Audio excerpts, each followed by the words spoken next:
তোমরা কি কখনো ভাতের ওপরে এইভাবে সুতো রেখে দেখেছো? আর কখনো কি এইভাবে বোতলের মধ্যে লঙ্কা ভরেছো বা হ্যাঙ্গারের মধ্যে এইভাবে কখনো মোজা পরিয়েছো? হ্যালো ফ্রেন্ডস, আমার চ্যানেলে তোমাদের অনেক অনেক স্বাগত। আবার আমি তোমাদের জন্য এমন কিছু টিপস নিয়ে এসেছি যেটা ইউজ করলে তোমাদের রান্নাঘরের কাজ অনেকটাই সোজা হয়ে যাবে, আর সাথে সাথে সময়ও খরচ বাঁচবে। এরকম যে পুরনো মোজাগুলো হয় সেগুলো আমরা বেকার ভেবে ফেলে দিই, কিন্তু পুরনো মোজা কখনোই বেকার ভেবে ফেলে দিও না। এই পুরনো মোজাকে হ্যাঙ্গারের মধ্যে এইভাবে পরিয়ে দাও, তারপরে দেখবে তোমাদের ঘরের কাজ কতটা সোজা হয়ে যাচ্ছে। তো চলো, হ্যাঙ্গারের মধ্যে মোজাটা পরিয়ে দিয়েছি, এবার চলো এর থেকে আমরা কি করতে পারি সেটাও দেখে নিই। এরকম টেবিল বা ড্রেসিং টেবিল বা তোমার আলমারি, মানে সবার ঘরে কিছু না কিছু জিনিস থাকে যেটা নিচে আমাদের হাত বা ঝাঁটা ঢোকে না। তো এই জায়গাগুলো পরিষ্কার কিন্তু আমরা কখনোই করতে পারি না, যেহেতু হাত বা ঝাঁটা ঢোকে না সেজন্য আর পরিষ্কার করা হয় না। কিন্তু এই যে হ্যাঙ্গার দিয়ে যদি এভাবে মোজা ঢুকিয়ে দাও হ্যাঙ্গারের মধ্যে, তারপরে দেখো কত সুন্দরভাবে এই জায়গাগুলো পরিষ্কার হয়ে যাচ্ছে। দেখো হ্যাঙ্গারটা কত সুন্দর এই টেবিলটার নিচে ঢুকে যাচ্ছে। এই টেবিলটার নিচে আমার কিন্তু হাত বা ঝাঁটা কখনোই ঢুকতো না। তো এই যে হ্যাঙ্গারের মধ্যে আমি মোজা পরিয়ে দিয়েছি, আর দেখো কত নোংরা বেরিয়ে আসছে। তাহলে এর নিচে কতটা নোংরা আছে যেগুলো আমরা কখনোই কিন্তু পরিষ্কার করতে পারি না। তো এইভাবে যদি করো তাহলে ঘরের কোনা কোনাও তোমরা পরিষ্কার করে নিতে পারবে। দেখো হ্যাঙ্গারের মধ্যে এইভাবে মোজা ঢুকিয়ে দাও, আর সুন্দর করে দেখো কত নোংরা বেরিয়ে আসছে। তো চলো এই দিকটাও পরিষ্কার করে নিই। তো এইভাবে একটা টিপস ফলো করে তোমরা ঘরের কোনা কোনা পরিষ্কার রাখতে পারবে। দেখো কতটা নোংরা বেরিয়ে আসছে। অবশ্যই একবার টিপসটি ফলো করো, টিপসটি কিন্তু খুবই কাজের। এই টিপসটা সত্যি বলছি আমার পার্সোনাল কিন্তু খুবই পছন্দ হয়েছে, কেননা এই যে জায়গাগুলো এগুলো কখনোই আমাদের হাত ঢোকে না, বা কোনো জিনিস দিয়ে আমরা পরিষ্কার করতে চাইলেও সেই জিনিসটা ঢোকে না। তো এই যে হ্যাঙ্গার আর মোজা দিয়ে এত সুন্দর পরিষ্কার হবে আমি না ব্যবহার করে ভাবতেই পারিনি। যখন আমি এটা ইউজ করলাম তখন দেখলাম সত্যি টিপসটা খুবই কাজের। আশা করি তোমাদেরও পছন্দ হবে। যখন আমরা ছুঁচের মধ্যে সুতো ঢোকাতে যাই তখন সবারই আমাদের একটু হলেও প্রবলেম হয়। চট করে কিন্তু ছুঁচের মধ্যে আমরা সুতো ঢোকাতে পারি না, আর যাদের চোখের সমস্যা আছে তারা তো আরোই পারবে না। তো যদি চট করে ছুঁচের মধ্যে সুতো ঢোকাতে চাও তাহলে এই যে ভাত, এটা তো আমাদের সবার বাড়িতে ডেলি থাকেই, কেননা আমরা তো ডেলি ভাত রান্নাই করি।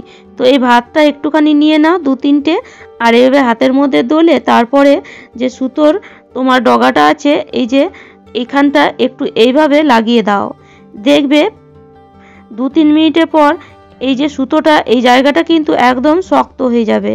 তো যখন এই জায়গাটা শক্ত হয়ে যাবে তখন আমরা খুব সহজেই ছুঁচের মধ্যে সুতো ঢুকিয়ে নিতে পারবো।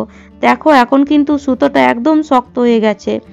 আর দেখো এইভাবে যদি ঢোকায় তাহলে খুব সহজেই ছুঁচের মধ্যে আমরা সুতো ঢুকিয়ে নিতে পারছি। তো আশা করছি এই টিপসটা তোমাদের অনেক কাজে আসবে। আমরা যখন বাজার থেকে লঙ্কা কিনে আনি সাধারণত এরকম প্লাস্টিক ব্যাগের মধ্যে রেখে দিই, বা কখনো কখনো শপিং ব্যাগের মধ্যেও কেউ কেউ রাখে। কিন্তু এতে কি হয়, অনেক সময় লঙ্কা পচে যায়। এরকম যদি প্লাস্টিক ব্যাগের মধ্যে রাখো লঙ্কা তো অর্ধেক পচেই যাবে। আর সবথেকে বড় কথা, ফ্রিজেও অনেক কিন্তু জায়গা লাগে। তো যদি একটা বোতলের মধ্যে এইভাবে লঙ্কা রাখো তাহলে এই লঙ্কাকে তোমরা 15 থেকে 20 দিন খুব সহজেই রাখতে পারবে।